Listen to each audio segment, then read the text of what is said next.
ನಮಸ್ಕಾರ, ಎಲ್ಲರೂ ಹೇಗಿದ್ದೀರಾ? ನಾನು ಸೂಪರ್ ಆಗಿದ್ದೀನಿ. ಸೊ ಇವತ್ತು ನಾನು ಮಧ್ಯಾಹ್ನ ಸ್ಪೆಷಲ್ ಆಗಿ ತವಾ ಪಲಾವ್ ಮಾಡೋಣ ಅಂತಿದ್ದೀನಿ. ಸೊ ಹೇಗೆ ಮಾಡ್ಕೊಂಬರೋದು ಅಂತ ನೋಡ್ಕೊಂಬರೋಣ. ಕ್ಯಾಪ್ಸಿಕಮ್, ಕ್ಯಾಬೇಜ್, ಆನಿಯನ್, ಟೊಮೆಟೊ ಹಾಗೆ ಬಟಾಣಿ ನಾನಿಲ್ಲಿ ಬಳಸ್ತಾ ಇದ್ದೀನಿ. 1 ಕಪ್ ಆಗೋಷ್ಟು ಅಕ್ಕಿ ತೊಗೊಂಡಿದ್ದೀನಿ. ಚೆನ್ನಾಗಿ ತೊಳ್ಕೊಂಡು 1 ಕಪ್ ಅಕ್ಕಿಗೆ 2 ಕಪ್ ಆಗುವಷ್ಟು ನೀರನ್ನ ಬಳಸ್ತಾ ಇದ್ದೀನಿ.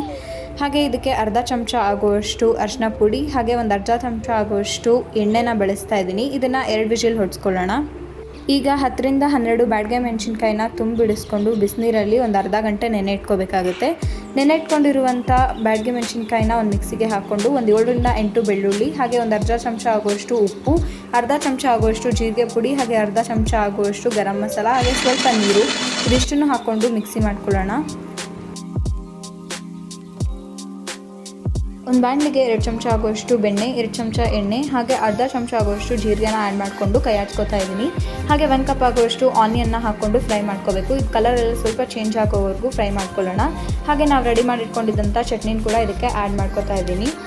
ಆಯಿಲ್ ಸಪ್ರೇಟ್ ಆಗೋವರೆಗೂ ಫ್ರೈ ಮಾಡ್ಕೊಳ್ಳೋಣ. ಇವಾಗ ಇದು ನೀಟಾಗಿ ಕುಕ್ ಆಗಿದೆ. ನಾನು ಇದಕ್ಕೆ ನಾವು ಹೆಚ್ಚಿಟ್ಕೊಂಡಿದ್ದಂಥ ಕ್ಯಾಪ್ಸಿಕಮ್ ಹಾಗೆಯೇ ಕ್ಯಾಬೇಜ್ ಹಾಗೆ ಟೊಮೆಟೊನ ಆ್ಯಡ್ ಮಾಡ್ಕೋತಾ ಇದ್ದೀನಿ. ಅದ್ರ ಜೊತೆ ಬಟಾಣಿ ಕೂಡ ನಾನು ಆ್ಯಡ್ ಮಾಡ್ಕೋತಾ ಇದ್ದೀನಿ.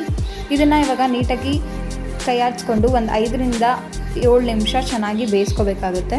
ಇದಾದಮೇಲೆ ಅರ್ಧ ಚಮಚ ಆಗುವಷ್ಟು ಉಪ್ಪು, 1 ಚಮಚ ಆಗುವಷ್ಟು ಪಾವ್ ಭಾಜಿ ಮಸಾಲ, ಅರ್ಧ ಚಮಚ ಆಗುವಷ್ಟು ಗರಂ ಮಸಾಲ ಇದಿಷ್ಟನ್ನು ಹಾಕ್ಕೊಂಡು ಮತ್ತೆ 2 ನಿಮಿಷ ಕುಕ್ ಮಾಡ್ಕೊಳ್ಳೋಣ. ಇದು ರೆಡಿ ಆದಮೇಲೆ ನಾವು ಮಾಡಿಟ್ಕೊಂಡಿದ್ದಂಥ ಅನ್ನನ ಇದಕ್ಕೆ ಹಾಕೋತಾ ಇದ್ದೀನಿ. ಹಾಗೆ ಒಂದು ಅರ್ಧ ನಿಂಬೆಹಣ್ಣನ್ನು ನಾನು ಇದಕ್ಕೆ ಆ್ಯಡ್ ಮಾಡ್ಕೋತಾ ಇದ್ದೀನಿ. ತುಂಬಾ ಫ್ಲೇವರ್ಫುಲ್ ಆಗಿರುತ್ತೆ.